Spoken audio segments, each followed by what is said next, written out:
বাহিনীর সংখ্যা বাড়ানো হবে না, বাট তাদের অ্যাক্টিভিটিস বাড়ানো হবে, যেন কোনোভাবে ওই ডাকাতিতে অলরেডি 4 জনের অ্যারেস্ট আছে।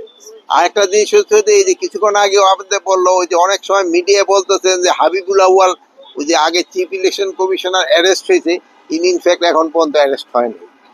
অ্যারেস্ট হয়েছে নুরুল হুদা সাহেব। আর এটা হলো গতকালকে উনি ইসে থেকে অ্যারেস্ট হয়েছে, কি জানি বলে এই উত্তরা থেকে। বাট ওনার যে যেভাবে করা হয়েছে, যে মব জাস্টিস, এটা হলো কোনো অবস্থায় গ্রহণযোগ্য না, এটা কোনো ব্যবস্থায় গ্রহণযোগ্য না। আর এটার সাথে ওনার যে ওই বিভিন্ন ওনার সাথে যে একটা খারাপ দেখছেন পাঠায় দিছে, এটা কোনো অবস্থায় গ্রহণযোগ্য না।